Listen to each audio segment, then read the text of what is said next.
सुप्रभात। जय श्री कृष्ण।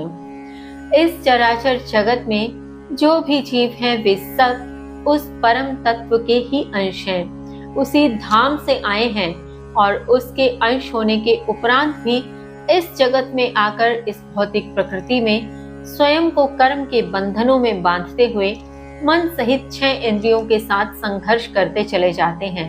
और जब इस शरीर का वह आत्म तत्व एक शरीर त्याग कर दूसरे शरीर को धारण करता है, नए शरीर को धारण करता है, तो वह अपने साथ उन यादों को, उन अनुभवों को भी ले जाता है जो उन इंद्रियों के साथ, उन विषयों के साथ जुड़ी हुई होती हैं।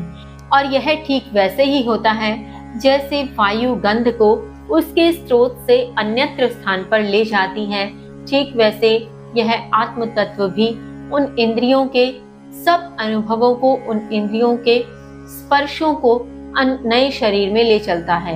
अब इसके आगे श्री कृष्ण क्या समझाते हैं, आइए जाने। श्लोक संख्या 9। श्रोत्रं चक्षुः स्पर्शनं च रसनं घ्राणमेव च अधिष्ठाये मनश्चायं विषयानि उपसेवते। श्री कृष्ण कहते हैं, कान, आंख, स्पर्श, जीभ और सूंघने की शक्ति के साथ स्थित होकर यह मन भी इंद्रिय विषयों का भोग करता है।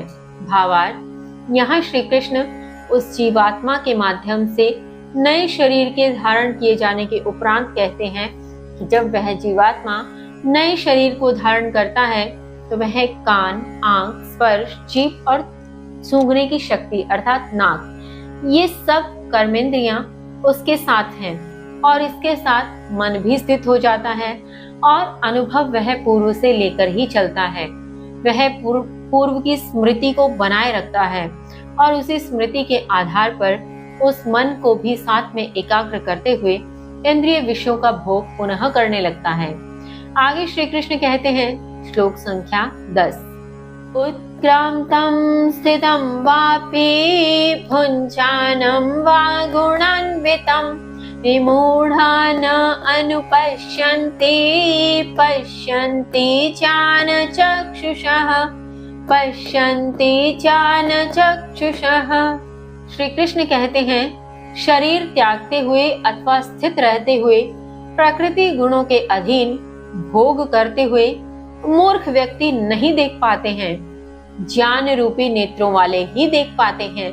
भावार्थ, यहाँ श्री कृष्ण कहते हैं कि शरीर त्यागते समय जो गत श्लोक के माध्यम से वे बताना चाह रहे थे, जिसमें उन्होंने कहा था कि शरीर त्यागते समय यह जीवात्मा उन सभी इंद्रियों की स्मृति अपने साथ ले चलती है।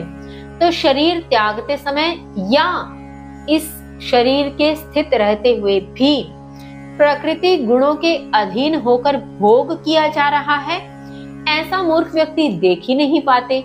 वे देख ही नहीं पाते कि शरीर त्यागते समय जीवात्मा उस स्मृति को साथ लिए चल रही है।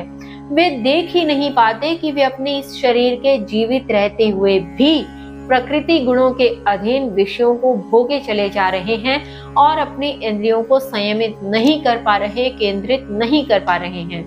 केवल ज्ञान रूपी नेत्रों वाले ही यह देख पाते हैं, ज्ञान रूपी चक्षु रखने वाले ही समझ पाते हैं कि उनके माध्यम से इंद्रियों का उपभोग किस रूप में किया जा रहा है, कैसे उसे संयमित करना है, कैसे उसे केंद्रित करना है और किस प्रकार से शरीर त्यागते समय वे उन सब इंद्रियों की स्मृति से विमुख हो सके, इस प्रकार का प्रयास उन्हें इस शरीर के रहते हुए ही करना है। यह केवल ज्ञान चक्षु वाले ही देख सकते हैं। इसी श्रृंखला में आगे श्री कृष्ण क्या समझाते हैं जानेंगे कल। तब तक के लिए जय श्री कृष्ण।